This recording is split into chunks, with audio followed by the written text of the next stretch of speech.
You take the blue pill, the story ends. You wake up in your bed and believe whatever you want to believe.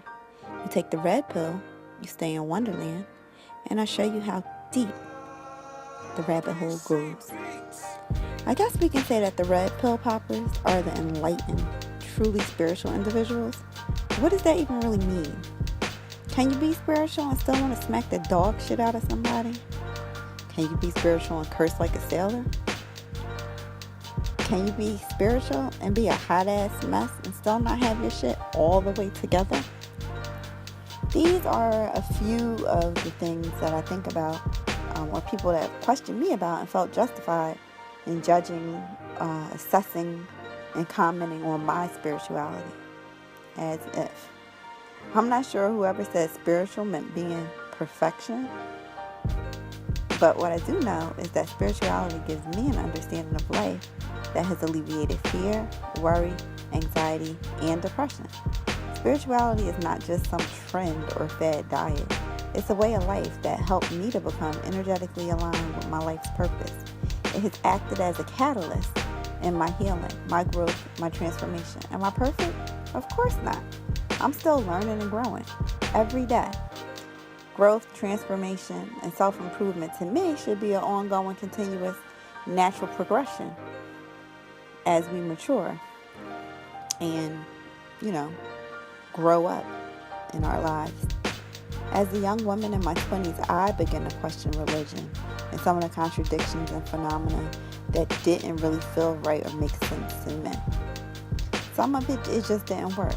I realized that there was power in prayer and that having faith the size of a mustard seed, can do miraculous things. I also came to terms with a lot of the truths that are found within religion, but I had quite a few realizations about myself, and I knew deep down inside that some of my issues and scars from my childhood, I wasn't going to be able to pray those away. It was going to take a lot of work. A quote I'll never forget from my high school Black history teacher, Mr. Belford. He used to always say, "No one can save us from us but us." And I think he was talking about African Americans in general, but I took that and internalized it and made it all about me, and quickly began to understand and know that no one was going to be able to save me from me but me. I couldn't wait for somebody, to come and create this miraculous shift in my life. It was going to take work that I had to do to realize my own shit and to face my own shit. Because I am a lifelong learner, I have an insatiable appetite for knowledge and to learn more and to know more. Always have the need to know. Like, I want to know why. I've always been the child that wants to know why, how that works, and what makes this work this way. I want to know the inner workings and the mechanisms that's within a clock to figure out how the clock ticks and how it maintains its time. Like, that's just always the person that I've been. So I started to research and figure out how and why I did the rash and savage shit that I did. How and why, I crashed into this girl's car at the light, continuously putting my car in reverse and then putting it in drive and then putting it in reverse and putting it in drive so that she would get out the car and fight me because my boyfriend was cheating on me with her. Like, that's neither here nor there. Why I felt when I saw my boyfriend with his daughter when I was 23, I felt jealous of this little baby. Like, what was that about? It had to be, these are daddy issues that are now rearing its ugly head.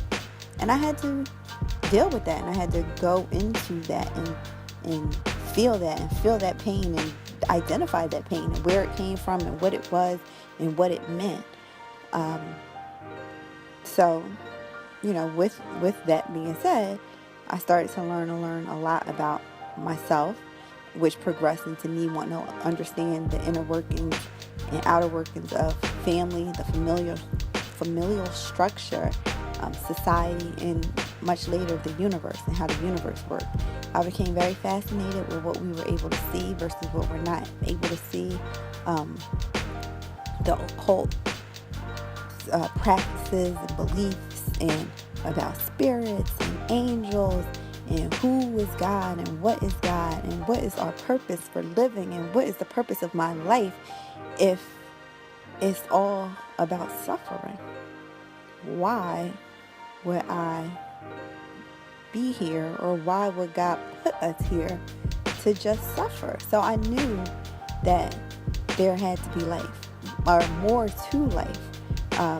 I wonder, is there a universal intelligence that's governing our existence on this planet? That led me to learning about energy, scientific principles, the laws of physics, metaphysical studies, universal laws, manipulating energy, and life as we know it, the black, the white, and the gray areas. And all of this encompasses my spirituality. One of the most important aspects of spirituality and biggest lessons that I had to learn was self-love and total self-acceptance.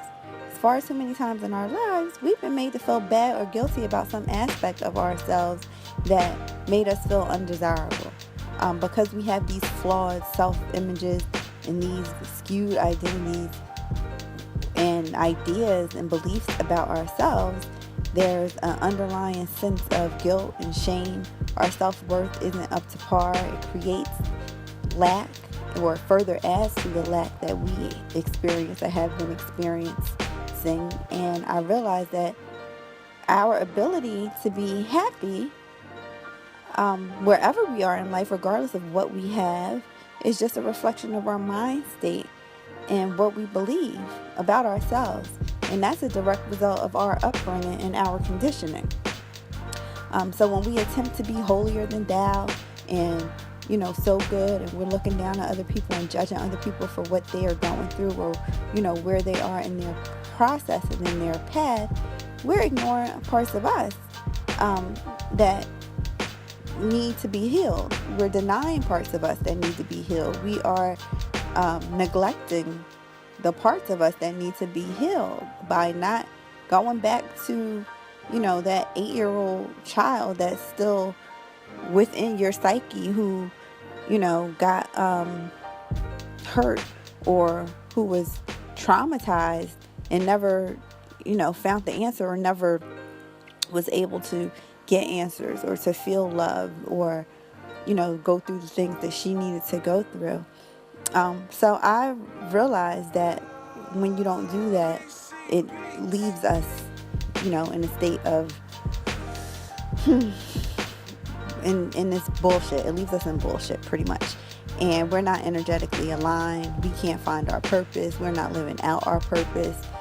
So when I had to acknowledge those aspects of me that I didn't like and embrace them, like the fact that I'm a procrastinator, I don't complete a lot of things because I don't feel like bye, have a good time.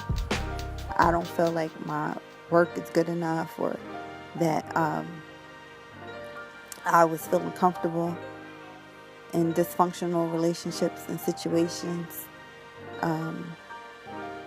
where I would be yelled at in relationships, disrespected, belittled, hit. I was always attracted to unavailable men, and, getting caught up in relationships with men who just didn't have the time for me. And those all stem from my daddy issues. Yes! Sure. Well, once I was able to stop running from my issues and face my demons, I was able to release them. I found freedom and a true sense of joy and happiness despite what material possessions and how much money I had. I found happiness without drinking or drugging. And when you're broke as a joke and trying to make $1 out of 15 cents, being happy is not the easiest thing to do. But if you can do that in those dire circumstances, then that pretty much means that you have tapped into something that's within you and that's inside of all of us, that a lot of times we continue to search outside ourselves for. So as long as we're running from our pain and our past, they'll continue to haunt us and sneak attack us. The days when we're feeling vulnerable and our energy is low.